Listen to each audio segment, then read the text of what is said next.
प्रतिवर्ष आश्विन मास के शुक्ल पक्ष की पूर्णिमा तिथि को शरद पूर्णिमा मनाई जाती है। माना जाता है कि इस दिन चंद्रमा 16 कलाओं से परिपूर्ण होता है।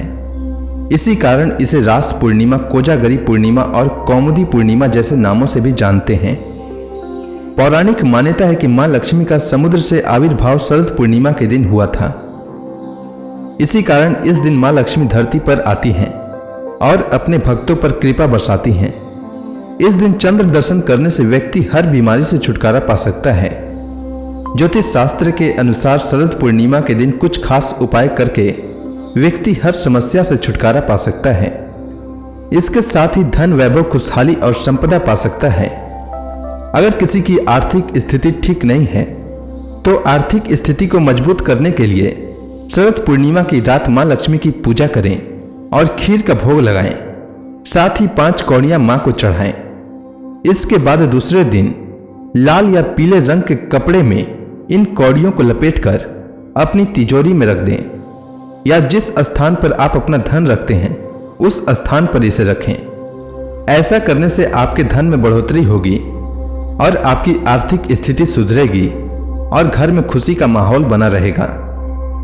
अगर घर का कोई सदस्य बीमार रहता है तो शरद पूर्णिमा की रात भगवान लक्ष्मी नारायण को खीर का भोग लगाने के बाद खीर को छत पर रखें और दूसरे दिन खीर का प्रसाद रोगी को खिलाएं। ऐसा करने के बाद भगवान नारायण की कृपा से रोग बहुत जल्द दूर भाग जाएगा। शरद पूर्णिमा के दिन स्नान के बाद तुलसी माता की पूजा अवश्य करें और शाम को तुलसी माता के समक्ष दीपक जलाएं।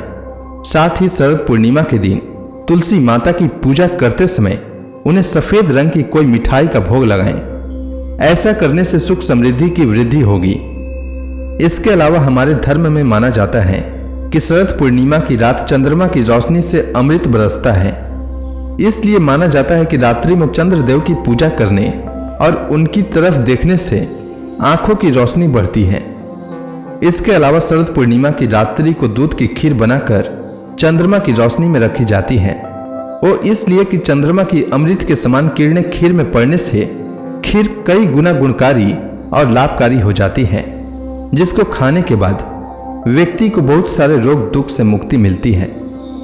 इसके अलावा इस बात का भी ध्यान रखें कि चंद्रमा की रोशनी में आप खीर को कैसे रखेंगे, क्योंकि खुले आसमान में खीर रखने से चूहे बिल्ली भी खीर को खाकर जा सकते हैं और अगर वह खीर आप सुबह अनजाने में अपने परिवार को खिला देंगे तो उसका दुष्प्रभाव भी देखने को मिल सकता है और परिवार के लोग बीमार भी पड़ सकते हैं। तो इसके लिए आप रात भर बैठकर खीर की निगरानी तो करेंगे नहीं। तो इसके लिए एक उपाय है कि आप दूध लाने वाले बर्तन यानी कि कैन में खीर को रखें और उसमें ढक्कन खुला रखकर ढक्कन की जगह कोई जालीदार वस्तु जैसे चलनी वगैरह रखकर कपड़ा सुखाने वाली रस्सी के बीच में लटका दें या 2 पिलर या 2 खंभों में रस्सी बांधकर उसके बीच में लटका दें, जिससे आपका खीर एकदम सुरक्षित रहेगा। अब आइए जानते हैं शरद पूर्णिमा की शुभ मुहूर्त और पूजा विधि के बारे में। तो पूर्णिमा तिथि का प्रारंभ 28 अक्टूबर 2023 को सुबह 4:17 से होगा और पूर्णिमा तिथि की समाप्ति 29 अक्टूबर को सुबह 1:53 तक होगा। उदय तिथि के नियमानुसार आश्विन पूर्णिमा 28 अक्टूबर को है और पूर्णिमा व्रत, सत्यनारायण व्रत या शरद पूर्णिमा व्रत इसी दिन रखा जाएगा। 28 अक्टूबर को सूर्योदय का समय सुबह 6:30 रहेगा। सूर्यास्त का समय शाम 5:40 रहेगा और चंद्रोदय शाम 5:20 तक होगा।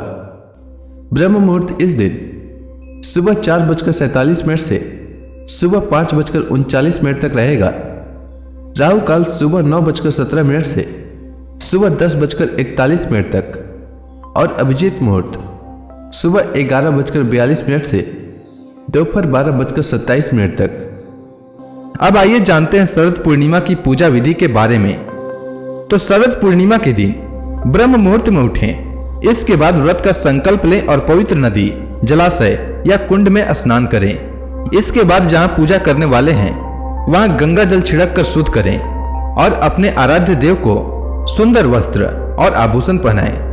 इसके बाद आवाहन, आसन, आचमन, वस्त्र, गंध, अक्षत, पुष्प, धूप, दीप, नैवेद्य तांबुल, सुपारी और दक्षिणा आदि अर्पित कर भगवान की विधिवत पूजा करें। इसके बाद सत्यनारायण भगवान की कथा और पूर्णिमा व्रत कथा का श्रवण करें। इसके बाद आरती करें। इसके बाद रात्रि के समय भगवान लक्ष्मी नारायण को गाय के दूध से बनी खीर का भोग लगाएं।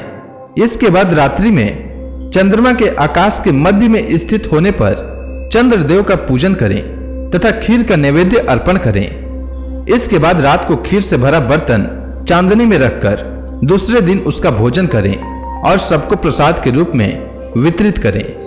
उम्मीद है आपको शरद पूर्णिमा की तिथि, शुभ मुहूर्त और पूजा विधि के बारे में जानकारी अच्छी लगी होगी। अगर आपको यह वीडियो अच्छी लगी हो तो कमेंट सेक्शन में ओम नमो भगवते वासुदेवाय लिखना न भूलें।